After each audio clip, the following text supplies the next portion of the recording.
Hello there, welcome back to the channel. Pittsburgh Steelers 16, Cincinnati Bengals 10. Lost for words, really, because we've been talking, a scoreline of 16-10 would have been something that in the past couple of weeks, everyone would have said, oh, it's same old Steelers and, things need to improve. But they did improve. We finally got 400 yards of offense. We finally used the middle of the field. The defense did what it needed to do. Less said about the special teams, the better, because as Mike Tomlin said, a whole bunch of penalties. Sort of cost them in the field position game and everything. But just on offense, what more can you say? They had it. I kind of have to say it again because it seems hard to believe. 400 yards of offense without Matt Canada. Now, as I've said, there were a multitude of reasons why the Pittsburgh Steelers were struggling. Some of it was on Kenny Pickett. We saw some of those decisions today in some of the throws and, everything like that. But a large part of it was Matt Canada was holding us back. And now, again, and the fact that we were able to make this sort of progress on such a short turnaround, on the news coming through on Tuesday. Imagine what it's going to look like with another week of work under it. So yeah, I mean, it is a bit somewhat in two minds, because you would like to think maybe with 400 yards of offense we should be scoring more.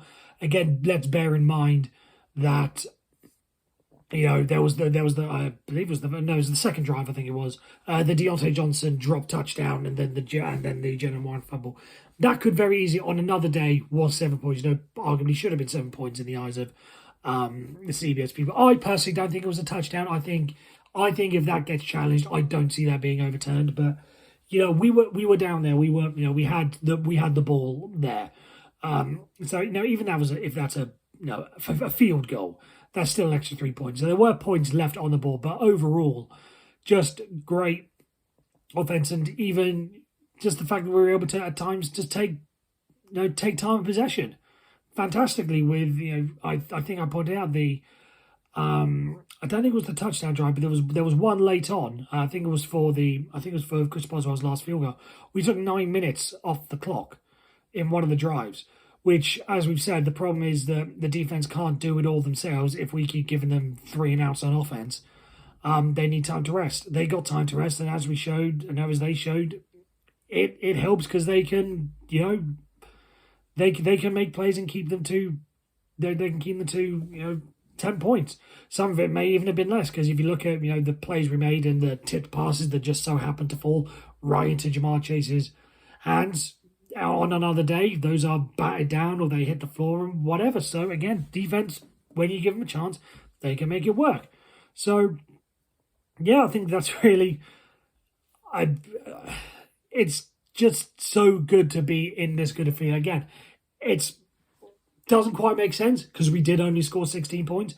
But at the end of the day, a win is a win. And as I said in the preview, the offense looks better. Again, if we'd have lost this game, 23-21 and had 400 yards, I would have taken that as somewhat of a win, because it would have shown progress. But now we got progress and we got the win. And with, as CBS pointed out, the schedule we've got coming up, again, if this is what a week's, half a week's worth of work can do to you, now that we've got a game in which we can see how it works and then another week of practice, it can't just keep going on and on. So again, I'm not saying this is a Super Bowl team, but again, if this level of progress keeps going up between now and the end of the season, who knows where this team can actually go?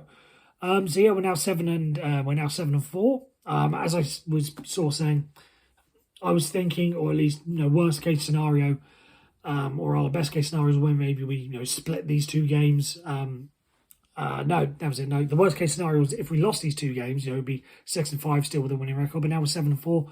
Who knows what this team can go and do? We've got the Cardinals and the Patriots coming up in the next couple of weeks. They are winnable games. So that gets us to 9 wins. One more, we get double digits. So yeah, if everything is looking up, it's still not perfect, still a lot of work to do. But on the plus side, everything's looking up.